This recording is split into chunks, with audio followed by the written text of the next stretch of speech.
Good morning. आप सभी का हमारे इस क्लास में स्वागत है। जो मोस्ट इम्पॉर्टेंट क्वेश्चंस है रिगार्डिंग स्लाइड्स और नेरिस्ट के लिए वो पिछली क्लासेस हो चुकी थी। जो हिंदी में कमेंट्स आया था कि आप हिंदी में विषय डालिए, तो प्रकाश का जो आपका प्रावर्तन है उससे हम लोग क्वेश्चन चल रहे हैं। लास्ट क्लासेस हमने 14 क्वेश्चन को डिस्कस किया था। आज की क्लासेस से भी हम लोग 14 क्वेश्चन को डिस्कस करेंगे। तो पहला क्वेश्चन है कि किसी उत्तल लेंस की फोकस दूरी हमेशा होती है।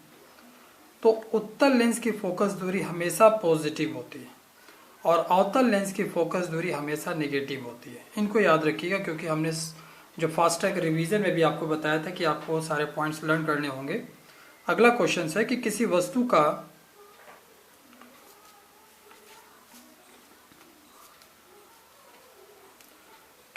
का अवतल दर्पण द्वारा बना प्रतिबिंब आभासी, सीधा तथा वस्तु से बड़ा पाया जाता है। वस्तु की स्थिति कहाँ होनी चाहिए? तो इसका जो करेक्ट ऑप्शन है वो दर्पण के ध्रुव तथा मुख्य फोकस के बीच होनी चाहिए, क्योंकि प्रतिबिंब जो है वो आभासी बन रहा है, मतलब काल्पनिक बन रहा है, सीधा बन रहा है। तो प्रतिबिंब जो होगा वो बड़ा ही बनेगा और वस्तु से बड़ा बन रहा है। तो अवतल दर्पण में एक ही ऐसा केस आता है जहां पर कि ये आभासी काल्पनिक प्रतिबिंब बनता है, जब आपका वस्तु मुख्य अक्ष और फोकस के बीच में हो। अगला है प्रकाश का वेग न्यूनतम होता है, प्रकाश का वेग सबसे कम होता है। तो प्रकाश का वेग जो है निर्वात में सबसे ज़्यादा होता है, जल में, वायु में उससे कम होता है, जल में उससे कम होता है और कांच में सबसे कम होता है। तो ये चार ऑप्शन में कांच में प्रकाश का वेग जो होगा वो सबसे कम होगा। अवतल दर्पण द्वारा उत्पन्न आवर्धन, अवतल दर्पण में जो आवर्धन बनता है वो कैसा बनता है?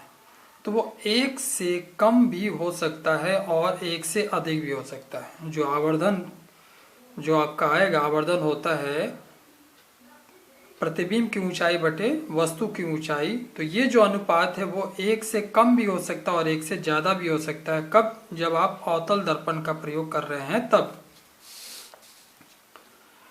निम्न में से कौन सा पदार्थ लेंस बनाने के लिए प्रयुक्त नहीं किया जा सकता? तो इसमें जल का किया जा सकता है, कांच का भी किया जा सकता है, प्लास्टिक का भी किया जा सकता है, लेकिन मिट्टी का प्रयोग लेंस बनाने में नहीं किया जा सकता। Question number 20, F=R/2। ये जो संबंध है ये सत्य है, लेकिन इसका क्या कारण होना चाहिए, किस कंडीशन में सत्य होना चाहिए? तो ये अवतल दर्पण के लिए भी और उत्तल दर्पण के लिए भी, ये दोनों दर्पण के लिए ये जो संबंध है वो सत्य होगा। ऐसा नहीं कि अवतल में तो उत्तल में नहीं, उत्तल में तो अवतल नहीं, दोनों के लिए ये सत्य होगा।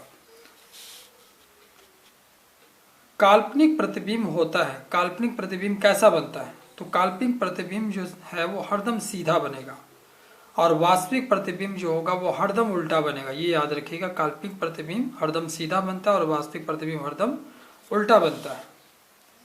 उत्तल दर्पण द्वारा बना प्रतिबिंब, उत्तल दर्पण से जो प्रतिबिंब बनता है वो आभासी मतलब काल्पनिक और सीधा होता है।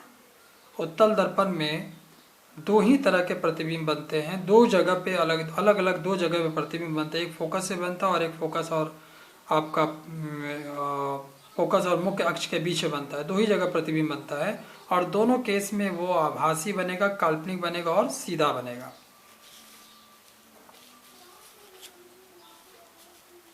किसी दर्पण में हमेशा वस्तु से छोटा प्रतिबिंब प्राप्त होता है। एक दर्पण है, एक आपके पास दर्पण में है जिसमें से वस्तु का प्रतिबिंब हरदम अगर छोटा बन रहा है तो वो किस तरह का दर्पण है? तो वो दर्पण उत्तल दर्पण है।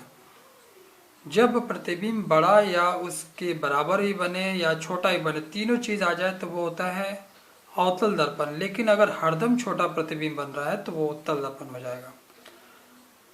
अब आते हैं आखिरी क्वेश्चन में, उत्तल दर्पण द्वारा बना प्रतिबिंब, उत्तल दर्पण में प्रतिबिंब कैसा होता है? तो वो हमेशा सीधा होता है। तो आज के क्वेश्चन में भी आज भी हम लोगों ने 15 क्वेश्चंस देखे हैं। It's very important for slides and nearest. इस पे हमने हिंदी में भी चैप्टर को डिटेल्स में चीज़ों को बताया है, प्लस इसके फास्ट ट्रैक रिवीजन में भी हमने इस टॉपिक को बताया है, जिससे कि आप जैसे भी हो, जिस तरह से भी हो, आप इस कॉन्सेप्ट को आप समझिए, इस क्वेश्चन के पैटर्न को समझिए। Now prepares your slides and next examinations. Best of luck. Thank you.